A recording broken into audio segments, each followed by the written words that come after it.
नमस्कार दर्शकों, मैं हूं नाविका कुमार और आप जुड़ रहे हैं मेरे साथ सवाल पब्लिक का शो पर। एक और उत्तर प्रदेश के मुख्यमंत्री योगी आदित्यनाथ आज वाराणसी में थे, जहां उन्होंने चुनाव नतीजों के बाद प्रधानमंत्री नरेंद्र मोदी के पहले वाराणसी दौरे की तैयारियां और उसका जायजा लिया। 18 जून को प्रधानमंत्री अपने संसदीय क्षेत्र वाराणसी आएंगे, तो दूसरी ओर गोरखपुर दौरे पर गए आरएसएस के प्रमुख मोहन भागवत से योगी आदित्यनाथ की कल मुलाकात हो सकती है। अगले 4 दिनों में योगी आदित्यनाथ से होने वाली नरेंद्र मोदी और मोहन भागवत की इन मुलाकातों को बेहद अहम माना जा रहा है। लोकसभा में उत्तर प्रदेश की 80 सीटों में से 2014 के 71 और 2019 के 62 के मुकाबले 2024 में बीजेपी को सिर्फ 33 पर सिमट जाने को लेकर यह मीटिंग अहम देखी जा रही है। यहां मैं बता दूं कि यूपी बीजेपी कल से ही क्षेत्रवार चुनाव के नतीजों का मंथन कर रही है। बांदा से बीजेपी के हारे उम्मीदवार आरके पटेल ने कहा, हमें अपनों ने लूटा, गैरों में कहां दम था। मुजफ्फरनगर में हारने वाले संजीव बलियान और बीजेपी के पूर्व विधायक संगीत सोम की लड़ाई भी खुलकर सामने आ चुकी है। उधर महाराष्ट्र में एकनाथ शिंदे की शिवसेना राज्य में एनडीए के खराब प्रदर्शन के लिए 400 पार के नारे पर ठीकरा फोड़ रही है। सूत्रों के मुताबिक राज ठाकरे ने अपने कार्यकर्ताओं से कहा, शिवसेना से 40 विधायकों की बगावत तक तो ठीक था, लेकिन जिस तरीके से पार्टी का सिंबल और नाम उद्धव ठाकरे से छीना गया, वो लोगों के गले नहीं उतरा। तमिलनाडु जैसे राज्य में भी बीजेपी के प्रदेश अध्यक्ष अन्नामलाई और पूर्व अध्यक्ष तमिलसाई सौंदरराजन की आज मुलाकात तो जरूर हुई है, लेकिन वहां भी बीजेपी संगठन में सब ठीक नहीं होने के कयास लग रहे हैं। सवाल पब्लिक का है कि बीजेपी की खुद की पहुंच से बहुमत फिसल जाने का कसूरवार कौन है? क्या यूपी में बीजेपी को अपनों ने लूटा? मोहन भागवत जब योगी आदित्यनाथ से मिलेंगे तो क्या कहेंगे? और क्या मोदी योगी मिलकर सब ठीक कर देंगे?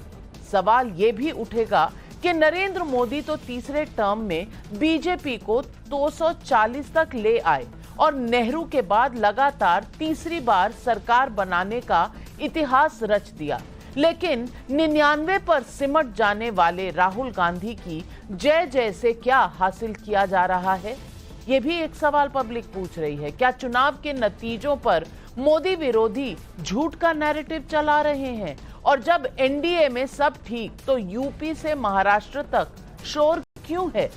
यही है आज सवाल पब्लिक का।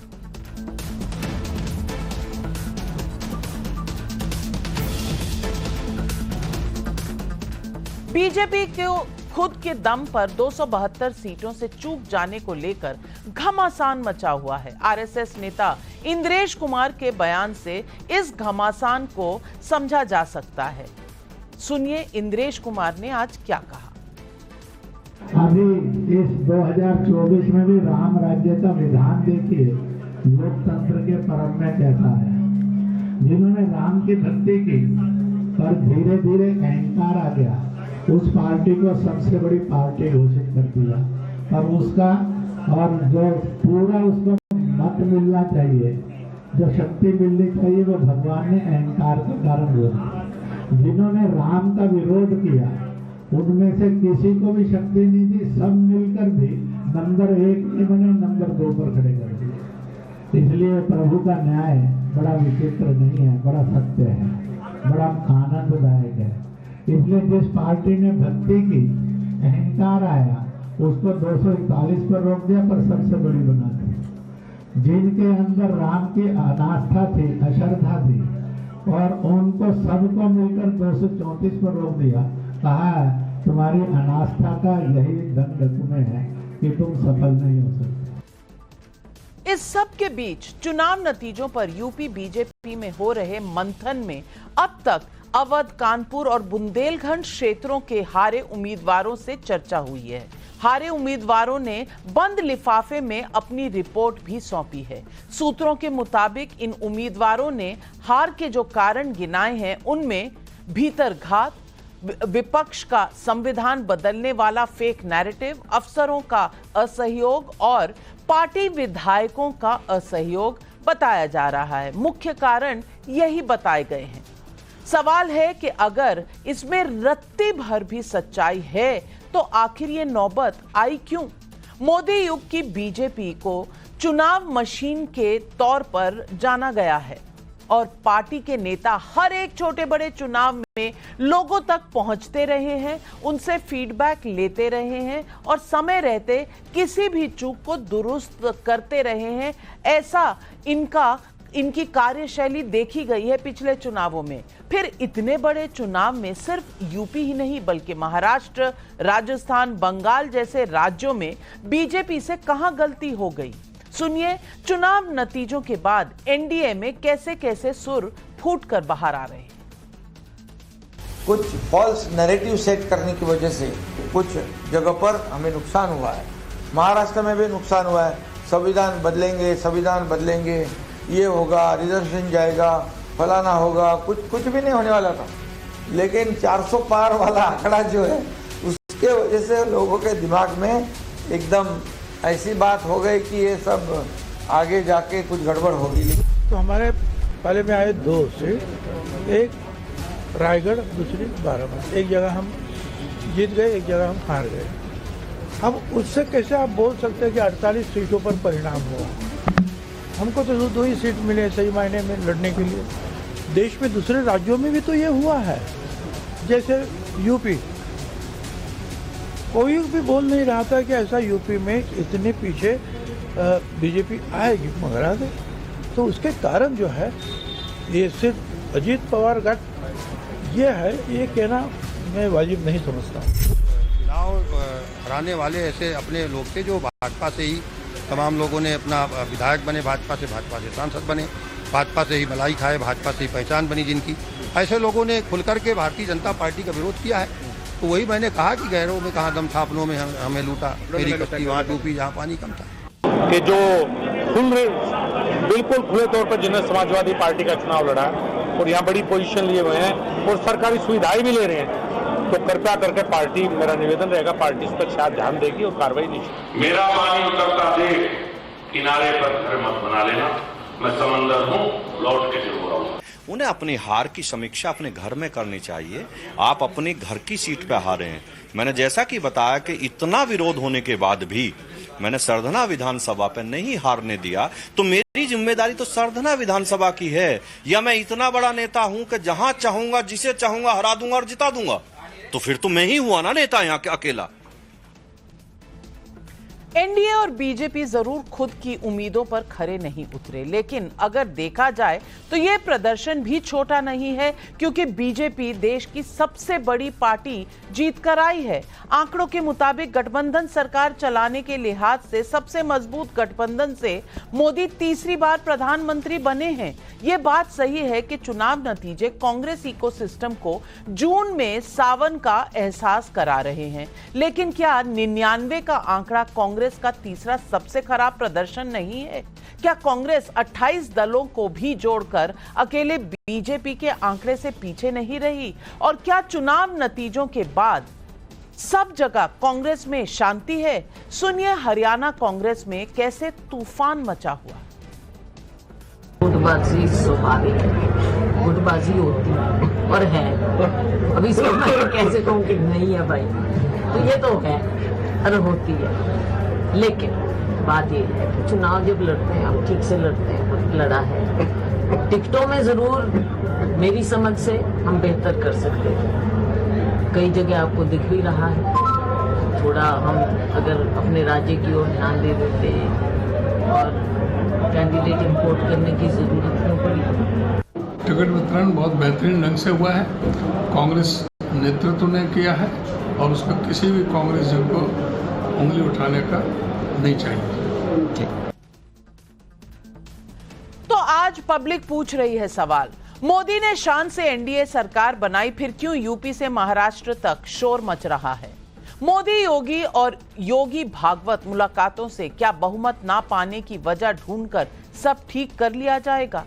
अब की बार 99 पर आउट हुई कांग्रेस पार्टी इतनी खुश क्यों है? हरियाणा कांग्रेस में मचे गदर पर मंथन कब करेंगे राहुल गांधी? यही है आज सवाल पब्लिक का। और इन सवालों के जवाब देने के लिए आज हमारे साथ जुड़ रहे हैं कमलाकर त्रिपाठी, नेता है कांग्रेस पार्टी के, राजकुमार भाटी, प्रवक्ता है समाजवादी पार्टी के, सबा नकवी, वरिष्ठ पत्रकार, हर्षवर्धन त्रिपाठी, वरिष्ठ पत्रकार। लेकिन मेरा सबसे पहला सवाल जाता है अवनीजेश अवस्थी जी को, राजनीतिक विश्लेषक है। और अवनीजेश अवस्थी जी, ये महज इत्तेफाक तो नहीं हो सकता कि मोहन भागवत जी ने कहा कुछ और उसके बाद इंद्रेश जी ने कहा कुछ।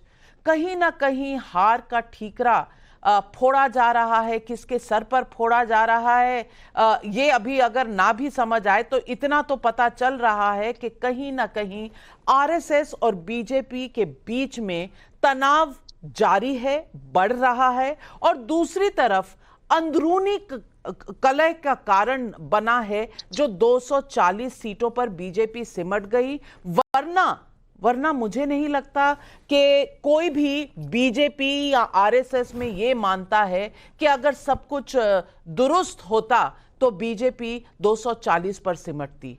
तो ये क्या मैसेज है बीजेपी के लिए? ये क्या सुधार के लिए आगाह किया जा रहा है? और जो बीच में से स्वर आ रहे हैं इधर उधर से, इन सब का जो कारण है, कहीं ना कहीं इस चुनाव में बीजेपी जो एक विनिंग मशीन है, उसके इस विनिंग मशीनरी पर एक सवालिया निशान लग गया है। नाविका जी, एक बात तो ध्यान में आनी चाहिए कि जितनी अब हार के ठीकरे फोड़ने के लिए अगर सर ढूंढे जा रहे हैं, कंधे ढूंढे जा रहे हैं, मैं पार्टी की बात नहीं कर रहा हूं, तो इसके पहले चुनाव प्रचार के दौरान एक बार भी कहीं ये खबर नहीं आई कि आरएसएस और बीजेपी के बीच में कोई मनमुटाव है, आरएसएस और बीजेपी आपस में मिलके काम नहीं कर रहे हैं, फला सीट पर बहुत ज्यादा विरोध हो रहा है कैंडिडेट का, ऐसा कहीं कुछ नहीं था। इसलिए ये बात बड़ी साफ सी, जहां तक सरसंघ चालक जी की बात है, सरसंघ चालक जी ने जो वक्तव्य दिया है, आप एक बात, अगर जो लोग संघ को जानते हैं, मैं उनकी बात तो नहीं करता जो राष्ट्रीय स्वयंसेवक संघ को बोको हरम और आईएसआईएस से जिसकी तुलना करते हैं या उससे भी ज्यादा खराब बताते हैं, उनके लिए मेरे पास कोई जवाब नहीं है। लेकिन हर बार जब भी वहां पर स्वयंसेवकों का शिविर लगता है, वर्ग लगता है, वर्ग के समापन पर आप पिछले कितने ही वर्षों का अगर वक्तव्य देख लेंगे, उनका भाषण देख लेंगे, उनका उद्बोधन देख लेंगे, तो ठीक इसी प्रकार की बात कही जाती है कि स्वयंसेवकों को समर्पण के भाव से काम करना है, समाज में समरसता के भाव से काम करना है, समाज के हर क्षेत्र के व्यक्ति को स्पर्श करना है, जाकर के राष्ट्र के बारे में, देश के बारे में उसको जागृत करना है।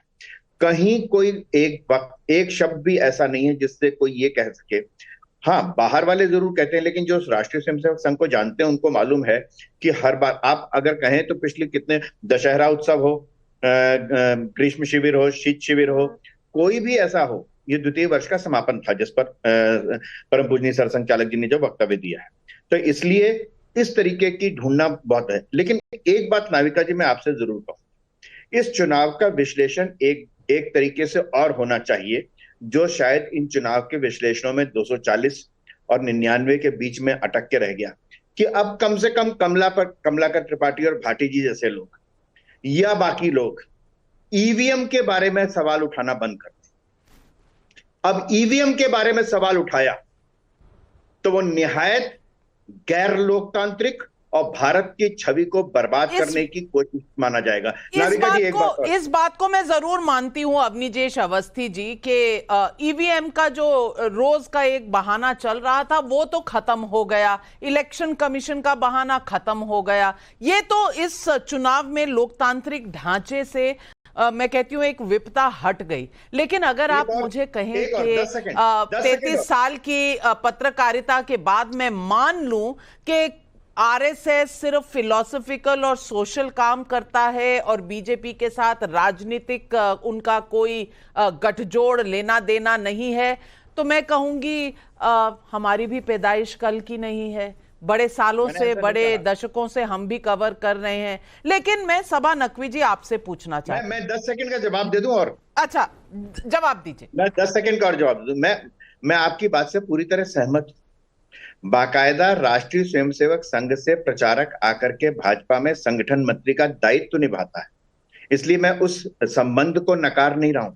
लेकिन एक बात बड़ी साफ है कि राष्ट्रीय स्वयंसेवक संघ में समाज के प्रत्येक क्षेत्र में काम करने वाला जो प्रकल्प है, जो संगठन है, जिनको आनुषंगिक संगठन कहते हैं, चाहे वो विद्यार्थियों के बीच में हो, किसानों के बीच में, मजदूरों के बीच में हो, शिक्षकों के बीच में हो, उन प्रकल्पों के को जिनका दायित्व दिया गया है, जिनको भी दायित्व दिया, उनको पूरी स्वतंत्रता है अपने हिसाब से उस क्षेत्र में काम करने की।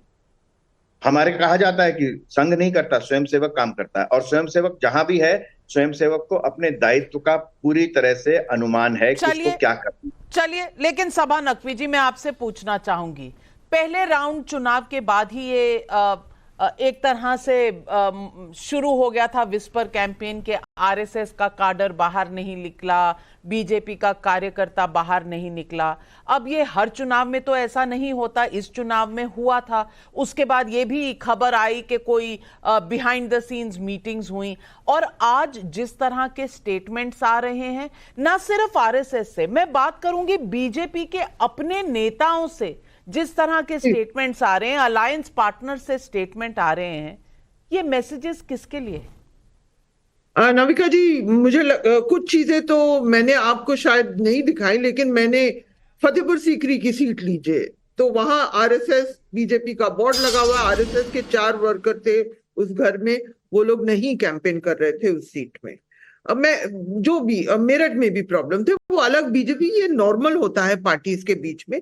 लेकिन क्योंकि हम एक दौर से गुजर रहे थे कि लगा कि मोदी जी के सामने सब इमीडिएटली सब काम करेंगे, ये नहीं हुआ है। और जो व्यक्ति पूजा का जो दौर जो संघ और भाजपा में जो चल रहा है, मीडिया भी उसका हिस्सा है, व्यक्ति पूजा, मोदी की गारंटी, मोदी है जो मुमकिन है, सब चीज मोदी जी ने अपने ऊपर लिया और कोई काउंट नहीं करता। मोदी का चुनाव था। अब जब मोदी जी मेजॉरिटी से कम नंबर लाए हैं तो ये ह्यूमन नेचर है, और संघ ये भी कह रही है कि और चीजें भी हैं। एक व्यक्ति पूजा, घमंड, इन सब चीजों का कहा जा रहा है। मैं नहीं मानती कि ये एक दूसरे के कोई दुश्मन है, लेकिन एक बैलेंस, जो संतुलन बनाए रखना चाहिए, शायद उनकी राय में कुछ और बनना चाहिए, कुछ बैलेंस होना चाहिए। मोदी जी खुद संघ से आए थे, वो संगठन मंत्री थे दिल्ली में, जब हमारी पहली उनसे मुलाकात हुई दिल्ली में, जब वो इंचार्ज थे संघ के, वो दिए हुए थे कि वो बीजेपी का संगठन का काम संभाले। तो ये हो रहा है बीजेपी में, और ये व्यक्ति पूजा ऐसी चीज है इतने बड़े मुल्क के लिए कि इतने 10 साल मोदी जी ने चला लिया, लेकिन उस दौर में और हमारे साथ स्टूडियो में शहजाद पूनावाला, बीजेपी के राष्ट्रीय प्रवक्ता जी भी आ गए हैं। शहजाद पूनावाला, सवाल इतना ही है कि 240 शायद उम्मीद नहीं थी बीजेपी को, और शायद इसीलिए किसी एग्जिट पोल को भी नहीं थी, सबने आकलन गलत लगाया। लेकिन जो सुर उठ रहे हैं, जो समीक्षा हो रही है उत्तर प्रदेश में, ये सवाल उठाता है कि महाराष्ट्र से लेकर उत्तर प्रदेश तक इस तरह के सुर क्यों उठ रहे हैं। और जब एक लीडर आर.के. पटेल जी कहते हैं कि हमें गैरों ने नहीं अपनों ने लूटा, तो फिर ये जो अंतर्घात का पहले भी एक सुर उठा था, ये अंतर्घात जो हुआ है, इस पर कहीं ना कहीं बीजेपी को समीक्षा करनी पड़ेगी। और ये अंतर्घात क्यों और कैसे हुआ, क्या बीजेपी को कोई खबर नहीं थी? सबसे पहले नाविका जी, मैं क्षमा चाहता हूं कि मैं देर से पहुंचा, पर मैं आपको बता दूं सही जगह पहुंचा हूं। और मैं भी आपको बताना चाहता हूं कि चाहे जीत में हो या हार में हो, भारतीय जनता पार्टी हर एक चुनाव के नतीजे का समीक्षा भी करती है, उस पर चिंतन भी करती है। और मैं तो कहना चाहता हूं भारतीय संस्कृति का हिस्सा है कि निंदक नियरे राखिए। हम तो अपने निंदकों को, हालांकि ये कोई भी हमारा निंदक नहीं है, हम तो निंदकों को भी अपने पास रखते हैं, उनकी बातों को सुनते हैं। जीत में अलग प्रकार का चिंतन होता है, हार में आत्मचिंतन ज्यादा होता है। हम तो दोनों को करीब रख के दोनों की बातों को स्वीकारते भी हैं। परंतु आज एक बड़ी अच्छी बात समझ में आ रही है, जो कल तक भरपेट गालियां ईवीएम को दे रहे थे, उन्होंने ईवीएम को गाली देना बंद कर दिया। जो भरपेट गालियां आरएसएस को दे रहे थे, अब अखिलेश यादव जी ने तो कहा है कि आरएसएस ही जिम्मेदार है पूरे जहर के लिए, आज वो आरएसएस के सरसंघचालक के हर बात को मानने लगे हैं। ये भी एक अच्छा मुझे लगता है संकेत है। और सबसे अच्छी बात तो ये है कि जिसको 100 में से 100 अमूमन मिलता है, उसको 80 मिला, वो परेशान है कि मैं अपनी परफॉर्मेंस कैसे बढ़ाऊं। और जो लगातार 3 एग्जाम से फेल हो रहा है, उसके 99 पार नहीं हो रहे हैं, वो खुशी से इतरा रहा है। तो करिए घमंड, जितना 37 पे कुछ लोगों का घमंड है, नाविका जी आप और मैं साथ में थे, 73 पर हमें इतना घमंड नहीं था। हम निश्चित रूप से कम हुए हैं, उसका पूरा आत्मचिंतन करेंगे। पर मैं आपको पूछना चाहता हूं, जो भीतरघात होता है वो ये होता है कि डीके शिव कुमार, आप तो बहुत अच्छा जानते हैं, आपके तो बड़े इंटरव्यू उनके साथ वायरल होते हैं। डीके शिव कुमार कहते हैं कि हमें चिंतन करना पड़ेगा, खतरे की घंटी बज रही है। ये किसके लिए बोल रहे हैं? अभी कुमारी शैलजा, वो दलित समाज से आती है, उन्होंने हुड्डा जी पर जो हमला किया है और जो अलायंस का मामला निपटा है, हरियाणा में नो अलायंस बचा, दिल्ली में अलायंस समाप्त हो गया, कांग्रेस पार्टी आम आदमी पार्टी को गालियां दे रही है। तो मुझे लगता है हम तो मिशन और विजन के साथ काम कर रहे हैं। 3 जगह सरकार, केंद्र में 4 जगह सरकार, अरुणाचल प्रदेश, आंध्र, उड़ीसा, सब जगह सरकार भी बना ली।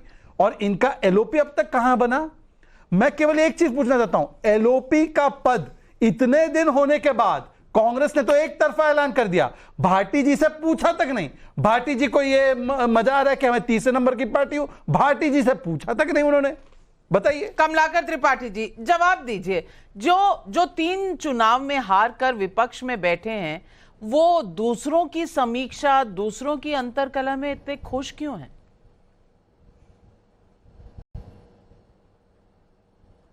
हास्यास्पद बात है नाविका जी, यूपीए 1 यूपीए 2 2 टर्म तो हम लोग भी थे, तो क्या उस समय इन लोगों ने समीक्षाएं या हमले बंद कर दिए थे? ये तो आप देखिए, ये जो मोदी ब्रांड, मोदी का चुनाव था, हर जगह मोदी की गारंटी, मोदी, अब की बार मोदी की सरकार, किसको वोट देना है मोदी जी को देंगे।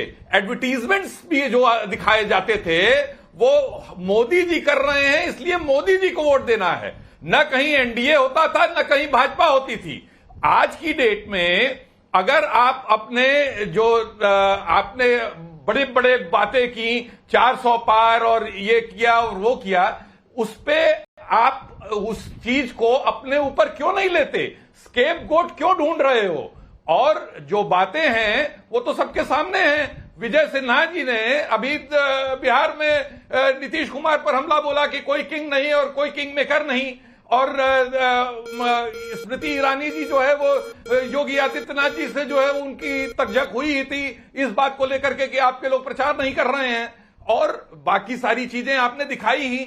जिस तरीके की चीजें हैं, ये बेसिक चीज ये है कि जो ब्रांड मोदी था वो अपनी ब्रांड वैल्यू खो चुका था। चलिए ब्रांड मोदी खो चुका है वैल्यू, अगर आप कह रहे हैं तो ब्रांड राहुल गांधी का क्या होगा?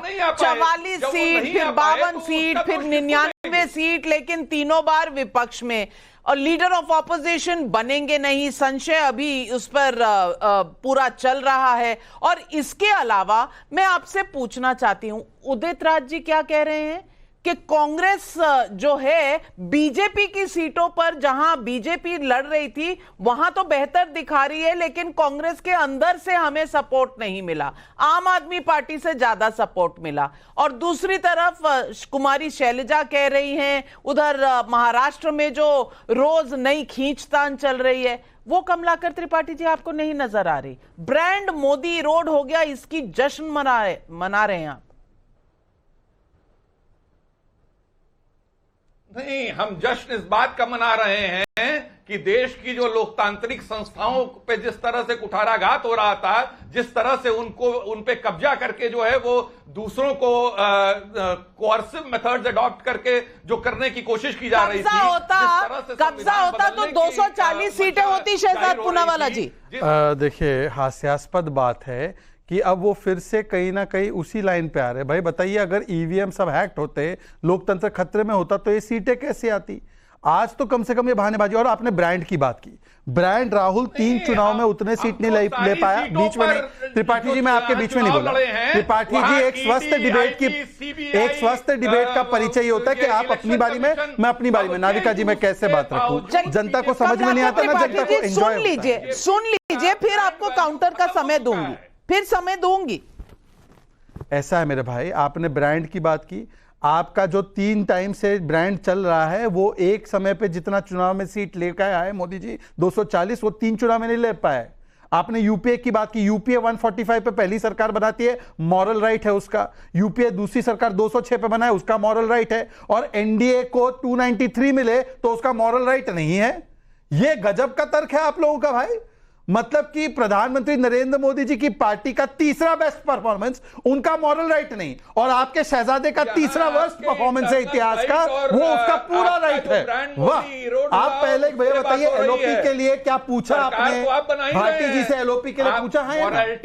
त्रिपाठी जी क्या हुआ, भाटी जी पसंद नहीं, क्या पीडीए पसंद नहीं आपको? मॉरल वैल्यूज होती नहीं, त्रिपाठी जी पीडीए नहीं पसंद आपको? मॉरलिटी, चलिए आज मॉरलिटी ने एंट्री मारी है जब चुनाव खत्म हो गए हैं। लेकिन भाटी जी सवाल ये है कि 28 पार्टियां मिलकर 234 पर और बीजेपी 240 पर, और वहां अंदर समीक्षा की बात हो रही है, हिले हुए हैं, सब तरफ से आवाजें आ रही हैं, लेकिन ये बताता है कि अंदर की मशीनरी तो दुरुस्त है। यहां पर तीसरी बार विपक्ष में बैठने के बावजूद ऐसा लग रहा है कि बस आप ही विनर हैं इस पूरे देश में, इस पूरे चुनाव में आप ही विनर बन के निकले हैं। सवाल तो इंडिया गठबंधन के लिए भी कई सारे हैं, वो सवाल क्यों नहीं दिखते? सिर्फ बीजेपी और मोदी के सवाल क्यों दिखते हैं विपक्ष को? नहीं, दोनों तरफ के सवाल दिखने चाहिए। हम भारतीय जनता पार्टी की कमजोरियां बताएंगे, भारतीय जनता पार्टी हमारी कमजोरी बताए, यही लोकतंत्र है। लेकिन जो ये सवाल अब उठ रहे हैं, जो संघ की तरफ से आवाज उठी है और भारतीय जनता पार्टी के सहयोगियों और भारतीय जनता पार्टी के अंदर से जो मोदी जी के नेतृत्व के खिलाफ एक बगावत का सुर फूटने शुरू हुए हैं, ये तो अभी केवल झांकी है, अभी असली झगड़ा तो बाकी है। अभी तो आप देखिए आने वाले दिनों में और मुखरता के साथ ये चीजें सामने आएंगी। जैसा कि आपने शुरू में कहा, हमें कोई गलतफहमी नहीं है कि संघ कोई बहुत सात्विक संगठन है या बहुत नैतिक संगठन है या संघ ईमानदारी की और सत्यता की बात करेगा। संघ और भारतीय जनता पार्टी एक है, इसमें किसी को कोई संदेह नहीं है। भारतीय जनता पार्टी संघ का ही आनुषंगिक संगठन है। आरएसएस अपने खुद संचालित करती है भारतीय जनता पार्टी को, जिम्मेदारी से बची रहती है, जिम्मेदारी कोई सीधे सीधे लेती नहीं है। तमाम जो फैसले होते हैं वो संघ से ही होते हैं, इसमें कोई संदेह नहीं है। लेकिन हम इसलिए इसको नोटिस कर रहे हैं कि जो बातें हम पिछले 5 साल से लगातार कह रहे थे, आज उनके अपने अंदर से वो आवाज उठ रही है। हम यही तो कह रहे थे, तानाशाही है, अहंकार है, एक तरफा निर्णय लिए जा रहे हैं, यही बातें अब कही जा रही हैं। यही मोहन भागवत जी का स्वर था, ये ही जो है इनका स्वर है इंद्रेश जी का, और जो रतन शारदा इनके लोगों ने लिखा है कि आरएसएस का स्टेटमेंट आया है कि इंद्रेश जी के अपनी टिप्पणी थी, ये आरएसएस की ऑफिशियल व्यू पॉइंट ये नहीं है, ये ऐसा संघ ने कहा है। लेकिन शहजाद पूनावाला जवाब दीजिए। इंद्रेश कुमार जी ने एक बात और भी कही जो भाटी जी भूल गए, उन्होंने कहा कि राम बीच में नहीं भाई, बीच में नहीं, मुझे और भाटी जी आप पूरा समय आप ही ले लीजिए। अच्छा, एक पॉइंट और वो कहना चाहते हैं जी भाटी जी। नहीं, पूरा नहीं, कम से कम साहब आप तो 37 जीत गए, आप ही लीजिए, हमारी तो बोलती बंद कर दीजिए। मैं कहना ये चाहता हूं कि ये असली जो लड़ाई है नी, ये असली लड़ाई अहंकार की लड़ाई है।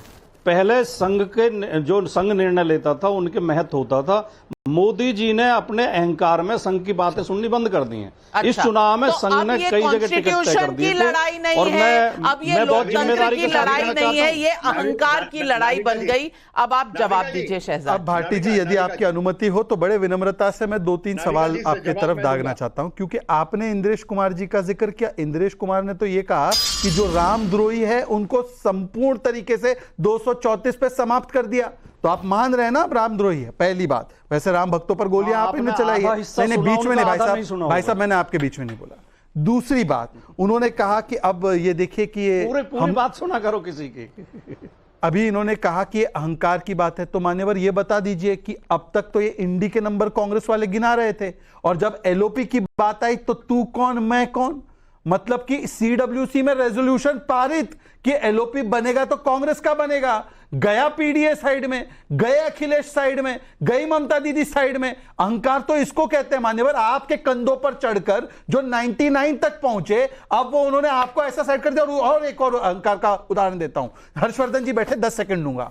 सांगली में ऑफिशियल एमवीए का, इंडिया अलायंस का कैंडिडेट था विशाल पाटिल के खिलाफ, उसके खिलाफ कांग्रेस ने वोट मांगे, और जैसे एमवीए का कैंडिडेट हार के विशाल पाटिल जीता, उसको पार्टी में ले लिया।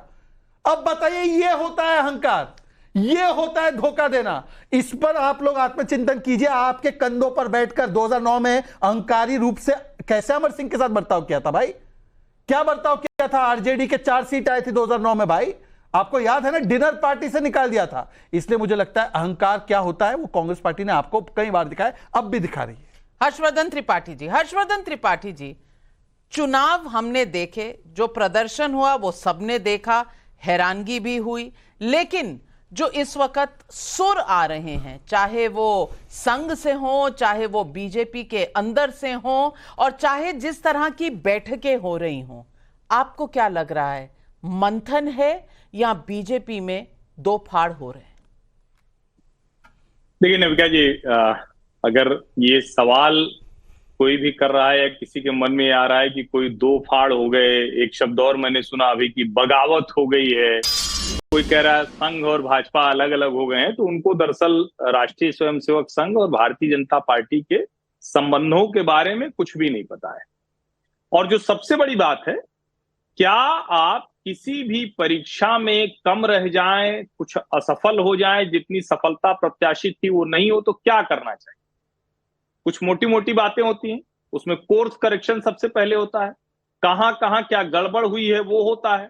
और इंद्रेश कुमार जी का बयान संघ का बयान नहीं है। इंद्रेश कुमार जी का आज की तारीख में वो कोई ऐसे दायित्व में नहीं है, उनका जो जिम्मा है वो मुस्लिम राष्ट्रीय मंच का है। तो अच्छा होता वो ये बताते कि कितने मुसलमान और भाजपा से जोड़ लिए, मुसलमानों ने कम वोट दिया तो क्यों दिया। खैर ये अलग विषय हुआ, अच्छा हुआ कि संघ ने अपनी तरफ से बता दिया। लेकिन राष्ट्रीय स्वयंसेवक संघ के सरसंघ चालक मोहन जी जब कुछ कहते हैं, और विशेष करके जब वो नागपुर में कार्यकर्ता शिविर में बोल रहे थे, बड़ी सीधी सी बात है, संघ समाज के बीच में काम करता है। राजनीति करने वाले राजनीति करते हैं, बड़े नेता बनते हैं, प्रधानमंत्री मुख्यमंत्री सब बनते हैं। संघ समाज के बीच में काम करता है। समाज में जो सवाल खड़े हो रहे होते हैं उनका जवाब देना ये सरसंघ चालक का दायित्व है। हर स्वयंसेवक के मन में अगर कुछ है तो उसको बताना उनका दायित्व है। वो काम उन्होंने किया। अब भारतीय जनता पार्टी के बीच में क्या नेताओं में अहंकार है? क्या वो सेवक की भूमिका से अपने आप को ऊपर समझने लगे हैं? क्या देश के ऊपर उनको कुछ लगने लगा है? क्या जिस एजेंडे के लिए, जिस मकसद के लिए, जिसको बार बार कहा जाता है, उससे कहीं डेविएट हुए हैं? क्या ऐसे लोग टिकट दे दिए गए जो बिल्कुल ही एकदम, जिसको कहते हैं ना कि विचार के प्रतिकूल हो गए? इन सारे सवालों का जवाब तो खोजना पड़ेगा। और ये अच्छी बात है, जो पार्टी खोजेगी वो आगे जाएगी, कोर्स करेक्शन करेगी। जो नहीं खोजेगी वो 100 पर 145 पर भी सरकार बनाएगी। असली संकट ये है कि पूर्ण बहुमत की सरकार नहीं बनी। ये भाजपा के लिए और संघ के लिए चिंता का विषय है, यहां बात की जानी चाहिए। बिल्कुल, और सवाल पब्लिक भी पूछ रही है। राकेश कुमार का नोएडा से सवाल है, गजब हो गया, क्या आज विपक्ष भी आरएसएस का प्रशंसक हो गया? कान्हा शर्मा का मथुरा से सवाल है, क्या यह सही नहीं कि बीजेपी के लिए जितना प्रयास और मेहनत मोदी जी और योगी जी ने किया है, अगर उतनी ही मेहनत बीजेपी के विधायक और सांसद कर लेते तो क्या बीजेपी यूपी में 60-70 सीट नहीं जीतती? दीवान अरोड़ा का सोनीपत हरियाणा से सवाल है, कांग्रेस को क्या यह भी समझ नहीं आना चाहिए कि 99 का चक्कर बहुत ही खराब होता है? तो 3 सवाल 3 लोगों के लिए। पहले भाटी जी आपके लिए कि ये जो आरएसएस आपको आजकल बहुत पसंद आने लगी है, इसका राज क्या है? नाविका जी मुझे वक्त दीजिएगा। आरएसएस हमें कतई पसंद नहीं है। आरएसएस समाज विरोधी संगठन है, समाज में विद्वेष फैलाता है, नफरत की राजनीति करता है, हिंदू मुसलमान के आधार पर समाज को बांटता है। आरएसएस कभी देश हित में नहीं रहा, न देशभक्त रहा है। आरएसएस आजादी की लड़ाई में भी अंग्रेजों के साथ था। आरएसएस तिरंगे का विरोधी था, भारत के संविधान का विरोधी था, आज भी विरोधी है। आरएसएस दलित और पिछड़ों के आरक्षण का विरोधी है। आरएसएस से हमें कभी मोहब्बत नहीं रही, और मैंने शुरू में भी यही कहा, आरएसएस और बीजेपी एक हैं। मैंने नहीं कहा कि विरोधी हैं, लेकिन मैं कह रहा हूं इनके आपस के मतभेद लड़ रहे हैं, इनका अहंकार लड़ रहा है। इन्होंने जो आरएसएस ने टिकट बेचे, टिकट के पैसे ले लिए, बीजेपी ने उन्हें टिकट नहीं दिया, आज वो लोग अपने पैसे वापस मांग रहे हैं। ये वजह है इनके मतभेद की। बहुत बड़ा आरोप है, इसके प्रमाण पेश किए जाएं। मैं सबूत दे दूंगा, मैं दे दो तो ठीक है, सबूत रखिए फिर टेबल पर। ये आरोप लगाने से पहले सबूत रखिए, लेकिन अपनी देश अवस्थी जी, प्रकार का घटिया और निम्न स्तर के आरोपों का मैं खुलकर खंडन करता हूं। भाटी जी, आप आरक्षण के विषय में तो बोलने का आपका अधिकार नहीं। रिजर्वेशन प्रमोशन किसने रोका भाई? मंडल कमीशन को रोकने वाली कांग्रेस की गोद में आप लोग खेलते हैं और आप आरएसएस के विषय में बोलते हैं। आरएसएस को महात्मा गांधी से लेकर जेपी ने, अंबेडकर जी ने, सबने सराहा। क्या वो महापुरुष गलत थे? इंदिरा जी ने सराहा, क्या वो गलत थे? भाटी जी, आपके और मेरे बीच में बहुत सौम्य रिश्ता है, परंतु आज आपने जिस प्रकार का घटिया और निम्न स्तर का आरोप लगाया है, हमेशा देश की मूल भावना के खिलाफ रहा है। हमेशा चोरी करके लेकर जाती है। हमेशा अपने जन्म से लेकर आज तक आरएसएस भारत की सामाजिक समरसता के खिलाफ रहा है। माफ कीजिएगा भाटी जी, पता नहीं आपका कैसा एक्सपीरियंस रहा है, पर मैं विभाजन के समय की एक परिवार से आती हूं, और जितना आरएसएस ने तब पार्टीशन के टाइम काम किया है, कभी उन लोगों से मिलकर उनकी जरूर आप बातें सुन लिया करें। अगर आप एक धारणा बना के बैठे हैं तो थोड़े खुले दिल। बात सुन रखी है हमने, बहुत जानकारी है हमें। मिस्टर भाटी, समाजवादी उनसे नहीं सुनेंगे। चलिए, इनके चरित्र, कोविड की बात कर लीजिए। कोविड में प्रचारक खाना बांट रहे थे, लोगों के लिए इंतजाम कर रहे थे, और आपके लोग जो है वहां पर पैसा बना रहे थे। अवनीजेश अवस्थी जी। नाविका जी, पहली बात तो मैं आपके सामने आपसे ये कह रहा हूं कि भाटी जी ने कहा कि आज आपने बिल्कुल ठीक कहा कि राष्ट्रीय स्वयंसेवक संघ नैतिक नहीं है, परमार्थी नहीं है, सात्विक नहीं है। आपने ये नहीं कहा। ये इस तरीके का झूठ बोलते हैं, ये जन्मजात झूठे हैं, पहली बात। दूसरी बात, अंतर्विरोध देखिए इनकी बातों में। पहले ये कहते रहे कि संघ सारे संगठनों पे कब्जा करके बैठा है, अब ये कह रहे हैं कि मोदी ने संघ की बात सुननी बंद कर दी, तो इसलिए संघ नाराज हो गया। भैया, अब तक तो तुम ये कहते रहे कि तमाम संगठनों पर, तमाम एजेंसियों पर संघ के लोग बैठे हैं, और आज ये कह रहे हो। अब दूसरी बात ये कह रहे हैं कि संघ की नहीं सुनी बीजेपी ने, इसलिए, और संघ ने टिकटें बेच दी। मतलब कहां से कहां लाते हैं ये वही है। नाविका जी, आजकल एक चुटकुला चल रहा है इनके बारे में कि कोई व्यक्ति गया किसी घर में, उसने कहा बच्चे से कि जरा पहाड़ा बताओ दो, तो उसने कहा 2 दूनी 8। तो उसके पिताजी ने उसको शाबाशी दी। उसने कहा भाई ये 2 दूनी 8 पे शाबाशी क्यों दे रहे? कह रहे कल तक तो 2 दूनी 10 बोल रहा था ना ये, तो अब इसकी प्रोग्रेस ना देखो, अब 2 दूनी 8 पे तो आया 2 दूनी 10 से। तो ये भाटी जी और कांग्रेस 99 पर यही कर रहे हैं। ये तब लाकर के भाटी जी, जनता सवाल पूछ रही है कि 99 का फेर कितना बुरा होता है, आप समझ पा रहे हैं? ये जनता का सवाल है। किसी भी रेफरेंस में किसी चीज को यूज करेगी जनता तो अलग बात है। 99 का फेर किस लिए कहा गया और सीट के लिए वो डिफरेंट चीज है। बात इसकी है, अभी जो मैं हर्षवर्धन जी को भी सुन रहा था कि वो इंद्रेश जी का अपना बयान है, और वो इंद्रेश जी अभी किसी दायित्व में नहीं है, मुस्लिम संगठन के प्रभारी हैं। यही तो आरएसएस का असली चरित्र है। इसमें वो अपना कोई मेंबर बनाते ही नहीं, इनकी कोई रसीद नहीं कटती मेंबरशिप की। और जब भी कोई गलत होता है, चाहे वो नाथूराम गोडसे ने गांधी जी की हत्या की हो, वो जब भी कुछ गलत होगा तो उससे पल्ला झाड़ने में सबसे आसानी से पल्ला झाड़। चलिए, पब्लिक के कुछ और सवाल। जयप्रकाश खरे का टीकमगढ़ मध्य प्रदेश से सवाल है, यूपी में अपनों ने क्यों लूटा, इस पर भी मंथन होना चाहिए। सबा नकवी जी, आपको लगता है अपनों ने लूटा यूपी में? नाविका जी, होगा और हो रहा है, क्योंकि वो दिख रहा था कुछ सीटों में, जैसे मैंने बार बार कहा, अलीगढ़ में दिखा, मेरठ में दिखा, और क्लियरली फतेहपुर सीकरी में तो मैंने फोटो भी ले ली उन लोगों की जिन्होंने साफ कहा कि उनको आदेश मिला ही नहीं है पूरा परिवार कि वो क्या करें, और वोटिंग 2 दिन के बाद थी। बीजेपी ने मैनेज कर लिया, लेकिन मार्जिन बहुत नैरो हो गया वो सीट। तो हुआ है कुछ बीजेपी में, मैं बार बार कह रही हूँ, हम इधर उधर ना जाएं। बीजेपी के अंदर ये जो सिस्टम बन गया था कि एक ही व्यक्ति पूजा का, जो उसको अब चैलेंजेस उसके उठ रहे हैं, वो ये अच्छी चीज है, ये नॉर्मल है, ये संगठन में होना चाहिए। बिल्कुल सही कहा आपने। एसके जैन का दिल्ली से सवाल है, आरएसएस के स्वयं सेवकों का असहयोग बड़ी हार का कारण बना। बूथ लेवल के पन्ना प्रमुख गायब थे। पुराने सांसदों के स्थान पर गलत उम्मीदवारों का चयन भी असहयोग का कारण बना। इन बातों पर बीजेपी क्या सोचेगी? अतुल कुमार सोनी का बिलासपुर छत्तीसगढ़ से सवाल है, विपक्ष एनडीए में टकटकी लगाकर बैठा है, पर खुद के गठबंधन से जो आम आदमी पार्टी ने किनारा कर लिया, उस पर क्या कहेगा? रविंद्र सराफ का कोलकाता से सवाल है, विपक्ष ने झूठ फैलाया, खटाखट पैसा डालेंगे, बीजेपी आरक्षण छीन लेगी, बीजेपी संविधान खत्म कर देगी। बीजेपी इस झूठ के नैरेटिव के खिलाफ आक्रामक रवैया क्यों नहीं अपनाती? शहजाद पूनावाला, गुटबाजी, फॉल्स नैरेटिव से आप हार गए, ये तमाम चीजें पब्लिक को समझ आ रही हैं, क्या बीजेपी के समझ में नहीं आई?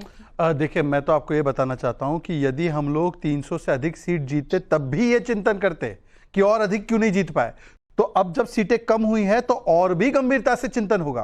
क्या झूठा नैरेटिव चला, क्या फेक न्यूज चलाया गया, किस प्रकार से लोगों को प्रभावित किया गया, और हमारी क्या कमजोरी रह रही। मैं आपको एक उदाहरण देता हूं, महाराष्ट्र में हमारे अलायंस को 2 लाख वोट कम मिले इंडिया अलायंस से। 1% वोट बढ़ जाता तो 60 सीटें हम जीत जाते, परंतु फिर भी ये 1% क्यों नहीं बढ़ पाया, वो 2 लाख वोट कम क्यों रह गए? इसमें पूरा का पूरा विश्लेषण होगा और उस पर कोर्स करेक्शन भी होगा। भारतीय जनता पार्टी के हार में क्या जीत में किंचित नहीं, भयभीत में। आप एडमिट नहीं करे। हर्षवर्धन त्रिपाठी जी, मैंने एडमिट किया, पहले तो कहा कि हम गुटबाजी, क्या कारण था बीजेपी के ऐसे प्रदर्शन का, ये जो कुछ राज्यों की हम बात कर रहे हैं? नहीं, देखिए, निश्चित तौर पर जब पार्टी हारती है तो कहा जाता है ना, सफलता उसके कई दावेदार आ जाते हैं, असफल हो जाने पर हर कोई एक दूसरे के ऊपर कहता है। लेकिन मुझे लगता है कि जो प्रत्याशी जी लोग कह रहे हैं कि भाई हमें इन्होंने हरा दिया, उन्होंने हरा दिया, तो भैया तुमने टिकट क्यों लिया था अगर तुम्हारी इतनी हैसियत नहीं थी? किसी भी पार्टी का हो, भारतीय जनता पार्टी का हो या किसी पार्टी, टिकट चयन पर भी कई सवाल उठे हैं, अब भीतरघात के भी सवाल आ रहे हैं, और इन सारे सवालों को भारतीय जनता पार्टी को निश्चित तौर पर देखना ही पड़ेगा। ये भी सवाल देखना पड़ेगा कि जिनके ऊपर गंभीर आरोप थे उनको लेना भी क्या आपके ऊपर भारी पड़ा। अगर महाराष्ट्र की बात करें तो कई ऐसे सवाल हैं, उसका जवाब खोजना पड़ेगा। बिल्कुल, और ये खोज जारी है। क्या अंतर कला हुआ था, क्या अंतर्घात हुआ था? बीजेपी इस पर आत्ममंथन कर रही है और आगे भी करेगी।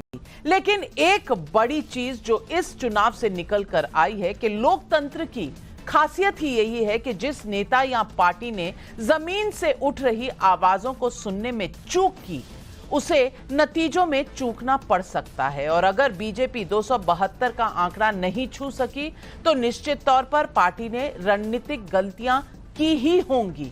ये गलतियां क्या थी, इन्हें दुरुस्त कैसे किया जाएगा? और अगले चुनाव आ रहे हैं राज्यों में, चाहे वो महाराष्ट्र हो, चाहे वो झारखंड हो, चाहे वो हरियाणा हो, इन राज्यों के चुनावों में बीजेपी क्या अपने संगठन को दुरुस्त कर पाएगी? आज सबसे बड़ी कसौटी यही है बीजेपी के लिए।